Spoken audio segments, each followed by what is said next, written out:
Welcome in, ladies and gentlemen, to another edition of the On the Pony Express podcast. I am Billy Embody. Thanks for listening and thanks for watching.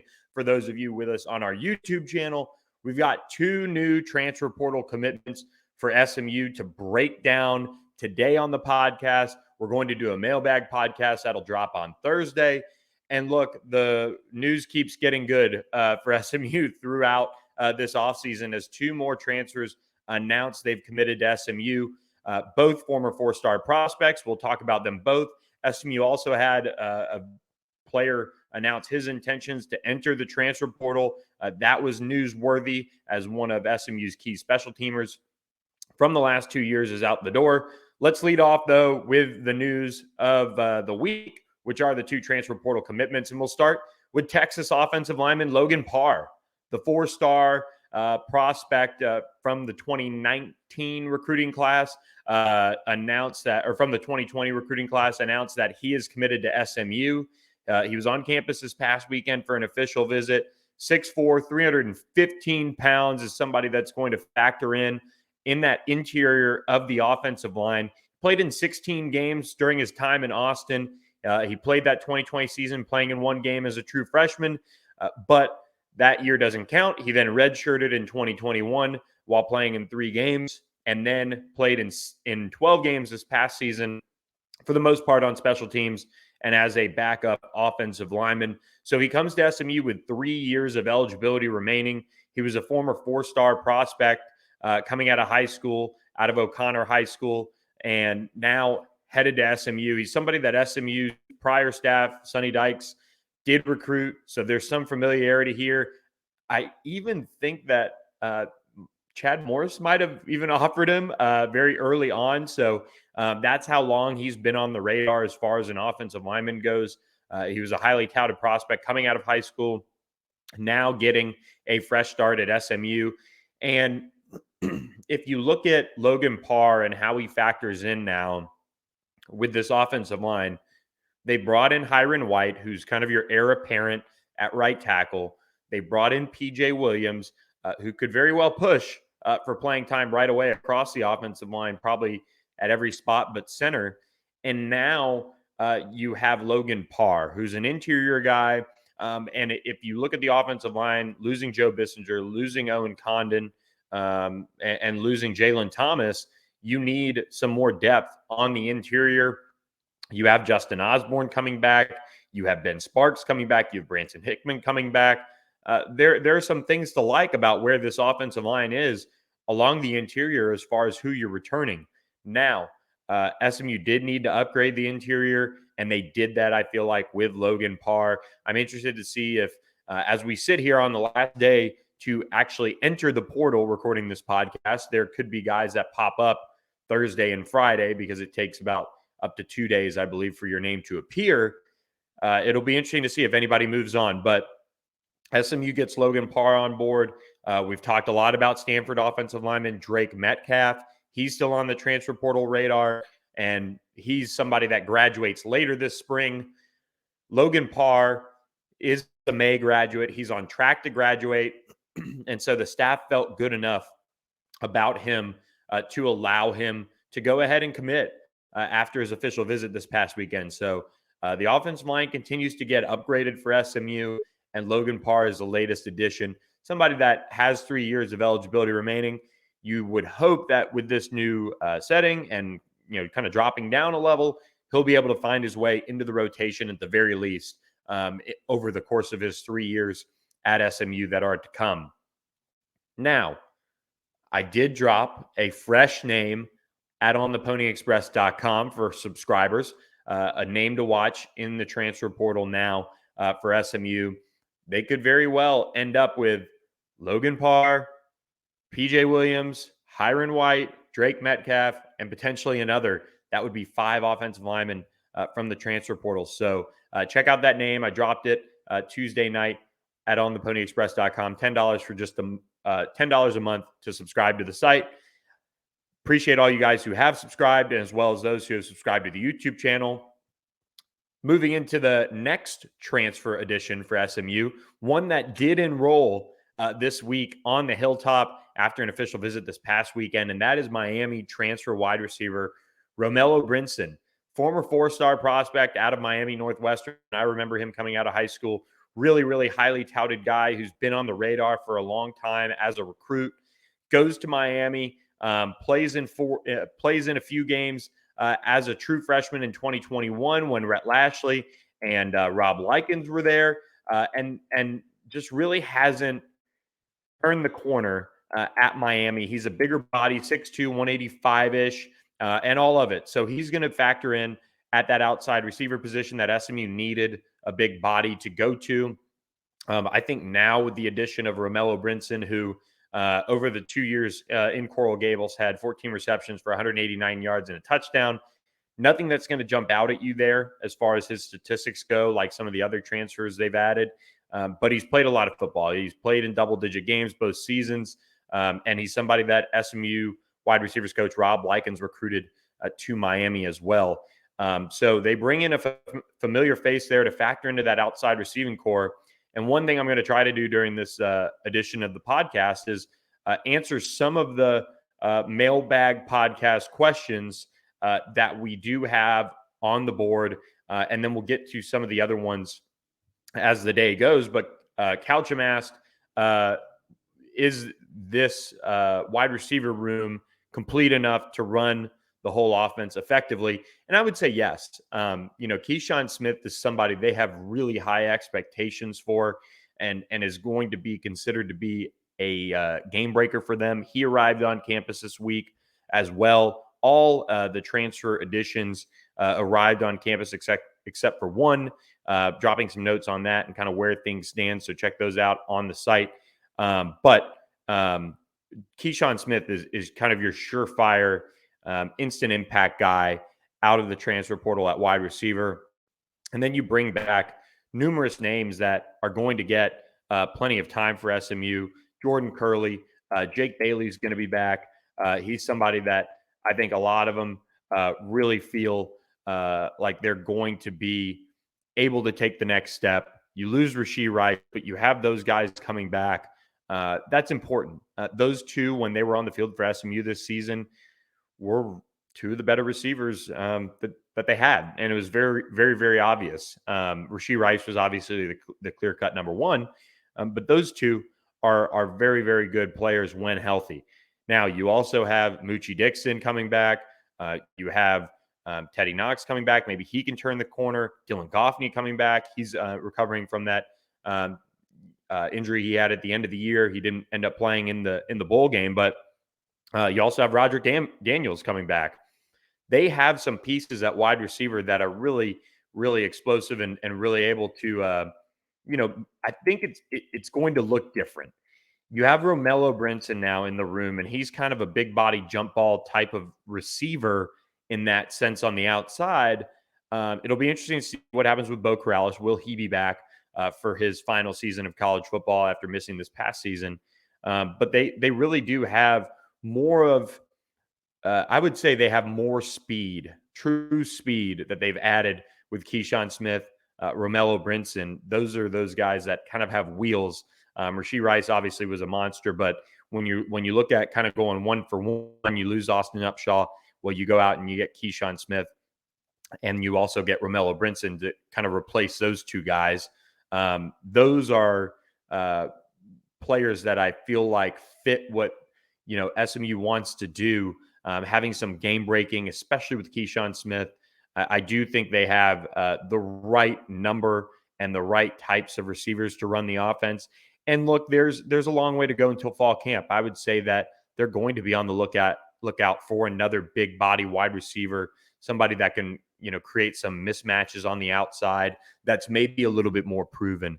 They swung at Ketron Jackson. He was somebody that SMU desperately wanted into the fold, and he ends up at Baylor. That's one that they probably wish would have gone their way, and one that I feel like SMU probably felt like they were going to get coming off his visit, and also the early interest that he showed when he entered the portal. So I feel like this is going to be, a group that I think the expectations are going to be different heading into 2023.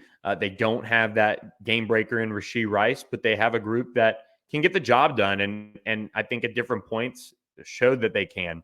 If Jordan Curley, if Jake Bailey can stay healthy, if Keyshawn Smith is who they expect him to be, this receiver group will be fine. And RJ Maryland, might as well toss him in there as another receiver to boot. So SMU's receiver group got a lot better, in terms of, I think, that true speed.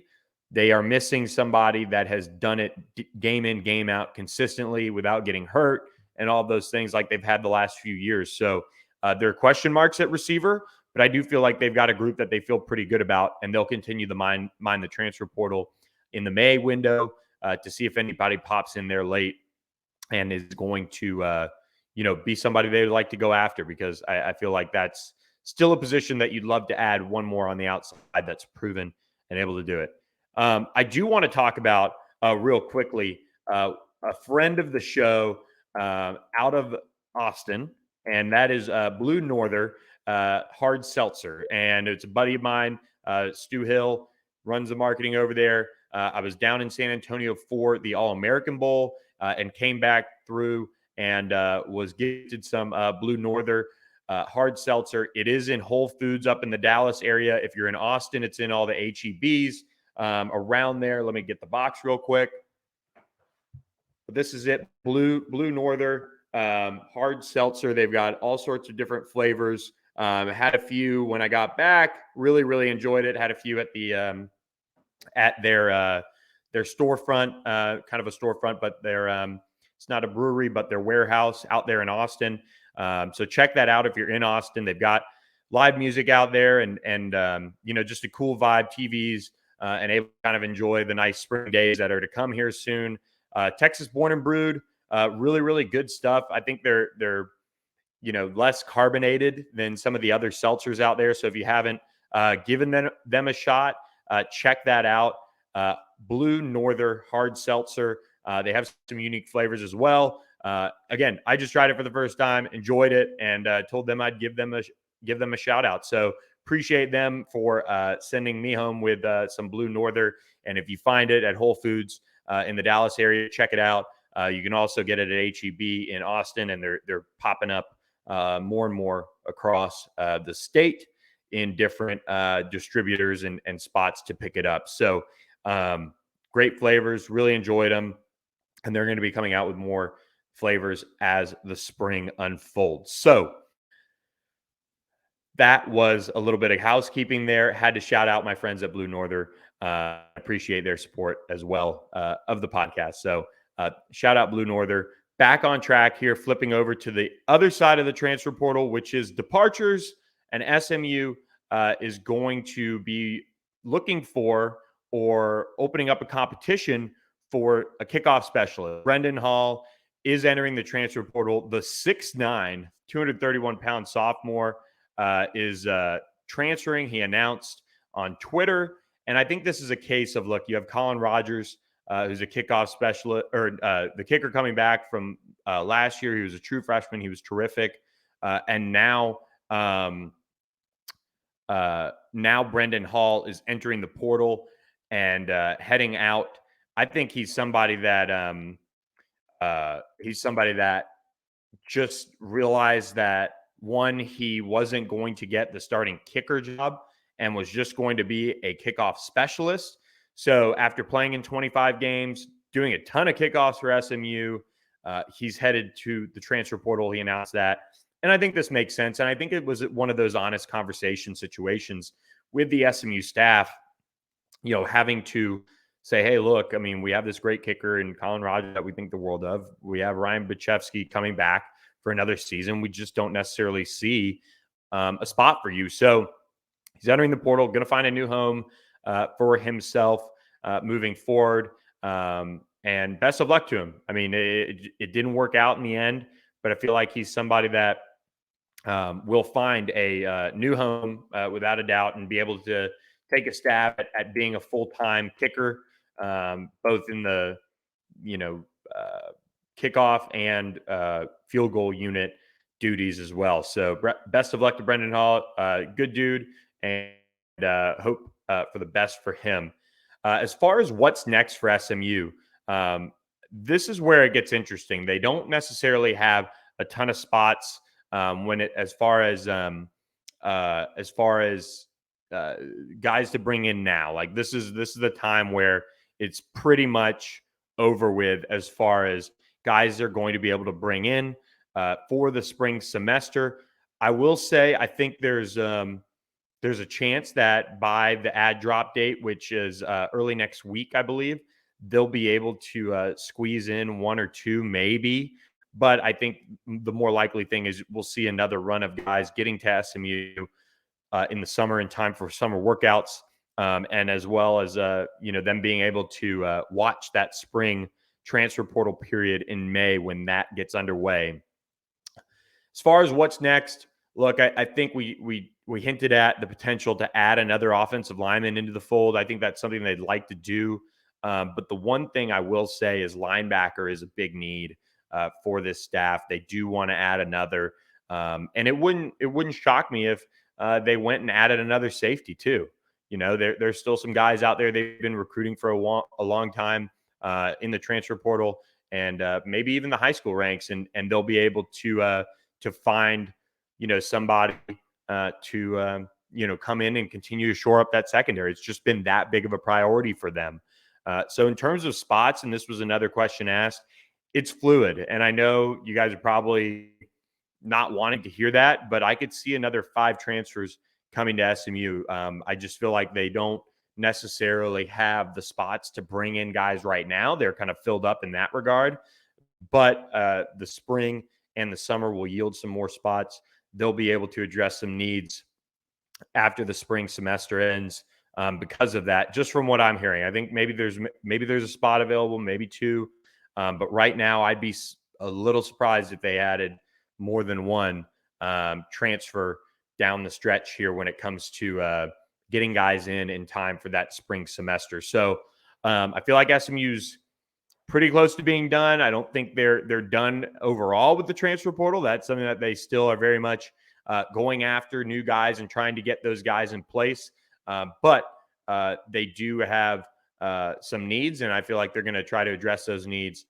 Also on the defensive line, I feel like they're always in the hunt for some pass rushers and maybe another defensive tackle out there if they can get it. So with that, guys, we've got one final topic to cover. Duncanville defensive back Lamodrick Spencer committed to SMU just a few days ago. Kind of shocking in a way. I'd actually had a commitment edit ready for Lamodrick Spencer since the summer.